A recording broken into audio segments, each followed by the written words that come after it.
मोज़ों पर मसा के बारे में आप पहले इसमें तफसील सुन लें कि कैसे मोज़ों के ऊपर मसा होता है। याद रखना कि हर मोज़े पे मसा नहीं होता है। मोज़े के ऊपर मसा करने की शर्तें हैं। अगर वो शर्तें होंगी तो मसा होगा, अगर शर्तें नहीं होंगी तो मसा नहीं होगा। उस मोज़े को पहनकर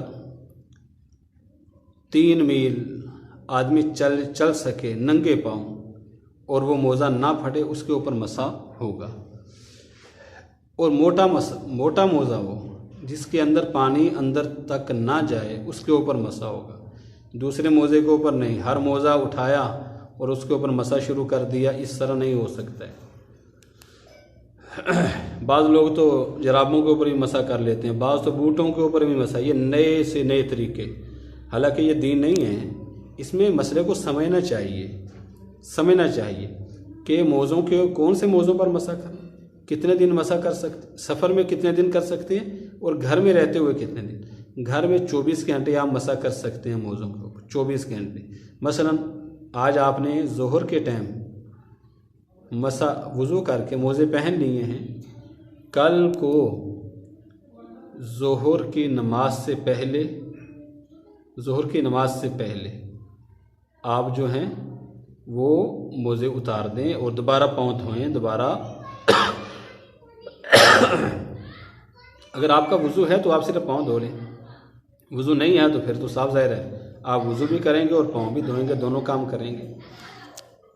और अगर आप सफ़र में हैं, सफ़र में आप 3 दिन तक मसा कर सकते हैं। 3 दिन 3 रातें, सिर्फ 3 दिन नहीं, 3 रातें भी। सफ़र कौन सा सफ़र है? सफ़र से मुराद ये नहीं कि आप इधर से जो है ना वो 10-20 किलोमीटर जा रहे हैं, नहीं। सफ़र का मतलब ये है कि वही जो शरीयत में सफ़र है। शरीयत में सफ़र क्या है कि 48 मील हो, 48 मील का सफ़र, उसमें आप जाते हुए मोज़ों के ऊपर 3 दिन मसा करें। और ये मसा जो है ये मोज़ों के ऊपर है, जराबों के ऊपर मसा नहीं है। जराबों के ऊपर मसा नहीं है। और मोज़ों की मसा करने की पूरी तफसील आप जो हैं अपने आलिम दीन, अपने आलिम, अपने इमाम मस्जिद, उसको मोज़े आप दिखाएं कि ये मोज़े हैं, मैं इनके ऊपर मसा कर सकता हूँ या कि नहीं कर सकता। अगर वो उसमें देखेंगे कि शर्तें हैं शरीयत के मुताबिक है तो वो आपसे कहेंगे कि ठीक है मसा करो। अगर वो कहेंगे कि नहीं ये ऐसे नहीं है, इसके ऊपर मसा नहीं कर सकते, तो फिर आप उसके ऊपर मसा ना करें। ऐसे ही जराबों के ऊपर तो मसा आपने करना ही नहीं है। और अगर मोज़ा थोड़ा सा फटा हुआ है, उसके अंदर ये 3 उंगलियां दाखिल हो जाती हैं, तो उसके ऊपर आप मसा नहीं कर सकते, वो मसे के हुक्म से निकल जाएगा। उस मोज़े को आपने फेंक देना है।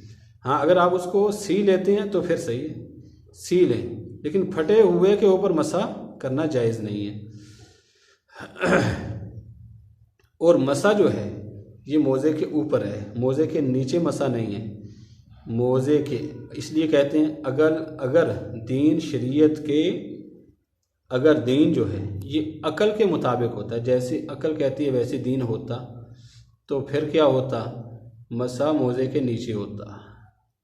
क्योंकि मोज़ा जो है वो नीचे से गंदा होता है, मिट्टी नीचे लगती है, ऊपर तो नहीं लगती। लेकिन दीन जो है वो अकल के मुताबिक नहीं है। दीन तो अल्लाह ताला का हुक्म है, अल्लाह ताला का हुक्म है, अकल के मुताबिक नहीं है।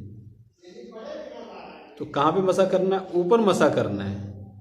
और मसे के अंदर भी आपने हाथों की 3 उंगलियां, ये वाली 3 उंगलियां ऊपर रख के, पाँव की उंगलियों के ऊपर रख के आपने उनको ऊपर की तरफ खींचते जाना है, तो ये आपका मसा मुकम्मल हो जाएगा। और मोज़े के नीचे मसा आपने नहीं करना है, ऊपर ही मसा करना है बस। और बाज़ लोग तो फिर वो पूरा का पूरा हाथ गीला करके ऊपर फेरते रहते हैं और नीचे भी, ये नहीं कोई तरीका। बस सिर्फ आपने 3 उंगलियां उनको खींचते हुए सीधा ऊपर पिंडली तक ले जाना है, आपका मसा हो गया। अब आप नमाज़ पढ़ सकते हैं, उसी से आप कुरान पाक पढ़ें, नमाज़ पढ़ें, ज़िक्र करें, तस्बीह पढ़ें, उससे आप नमाज जनाजा पढ़ें, उससे आप जो है वो ईद की नमाज़ पढ़ें, सब जायज़ हो जाएगा।